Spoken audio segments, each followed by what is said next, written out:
முதலாக 2021ஆம் ஆண்டு திராவிட மாடல் அரசு அமைந்தவுடன் முதலமைச்சர் எங்களுக்கு இட்ட கட்டளை, தமிழ்நாடு மின்சார வாரியம் பல்வேறு வங்கிகளிலும் பல்வேறு நிதி நிறுவனங்களிலும் கடன்களை பெற்றிருக்கின்றார்கள்.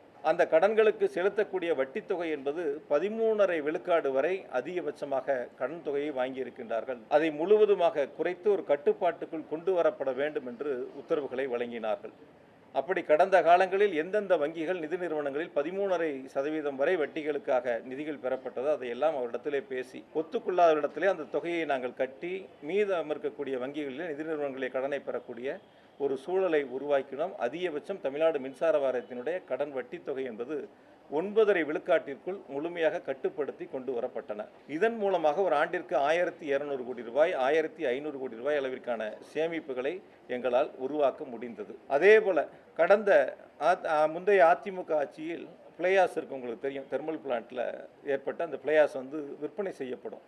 அது ஒரு வருஷத்துக்கு 90 கோடி ரூபா அந்த அளவுக்கு நிறைய தேவைகளை பற்றி சொன்னாங்க. இப்போ எப்படி நம்ம ஓன் ஜென்ரேஷனு, அதே போல் ஒன்றிய அரசினுடைய தொகுப்பில் வாங்கிறது, மத்திய தொகுப்பில் வாங்கிறது, ப்ரைவேட்டில் பர்ச்சேஸ் பண்ணுறது, இது நமக்கு தேவையான அளவுக்கு ஆண்டுக்காண்டு உயரக்கூடிய அளவிற்கான நம்முடைய மின் உற்பத்தி திட்டங்களை செயல்படுத்துவது, அதே போல் மத்திய தொகுப்பிலிருந்து நாம் பெறுவது, தனியாரிடமிருந்து பெறுவது, இது எல்லாம் சேர்த்து தான் நம்ம அதுக்கான பணிகளை முன்னெடுக்கிறோம். அவங்க சொல்லும்போது சொன்னாங்க, இந்த மாதிரி அதிகபட்சம் 21,307 மெகாவாட் அதிகபட்ச உச்சபட்ச மின் தேவை ஏற்பட்டிருக்கு ஒரு நாள்னாங்க. இது இப்போ ஏதோ புதுசாக ஏற்பட்டதில்லை. இது இவங்க ஆட்சிக்கு வர்றதுக்கு முன்னாடியே அந்த 21,307 ஏற்பட்டுருச்சு. இவங்க ஆட்சி பொறுப்பேற்றதுக்கு அப்புறம் கூட அந்த அளவுக்கு கூட உயரல. 2020-21 பார்த்தீங்கன்னா 16,481 மெகாவாட்டாக இருந்துச்சு.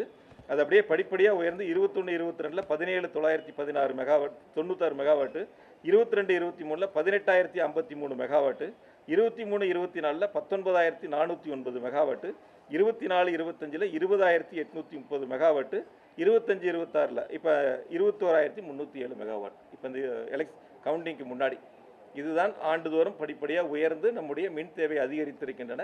இந்த மின் தேவை அதிகரித்ததற்கேற்ப நாம் பல்வேறு பணிகளை செஞ்சுருக்கோம். இன்னொன்று ரொம்ப விவரமாக காலையில் ஒரு கருத்தை முன் வச்சார். அதாவது மின்சாரத்தினுடைய தேவைகளை நம்ம பூர்த்தி செய்யக்கூடிய வழிகள் இருக்குது. எமர்ஜென்சிக்கு நம்ம எக்ஸ்சேஞ்சில் வாங்குகிறோம். அந்த எக்ஸ்சேஞ்சில் வாங்குறதுக்கு அன்றைய எக்ஸ்சேஞ்ச் என்ன ரேட்டு நிர்ணயிக்குதோ அந்த ரேட்டை நம்ம எக்ஸ்சேஞ்சுக்கு தான் பணம் கொடுக்குறோம். யாரும் நமக்கு சப்ளை பண்ணுறவங்களுக்கு நம்ம கொடுக்கறதில்ல. மின்சார வாரியம் யார் எக்ஸ்சேஞ்சு கொடுக்குறாங்கன்னு நமக்கு தெரியாது. நம்ம எக்ஸ்சேஞ்சில் பணத்தை கட்டுறோம், அவங்க நமக்கு சப்ளை கொடுக்குறாங்க, நம்ம அதை பயன்படுத்திக்கிறோம், அவ்வளோதான். இதுதான் எக்ஸ்சேஞ்சுக்கும் மின்சார வாரியத்துக்கும் உள்ள நடைமுறைகள். யார் சப்ளையர், கருப்பா சாப்பா யாருமே நமக்கு தெரியாது.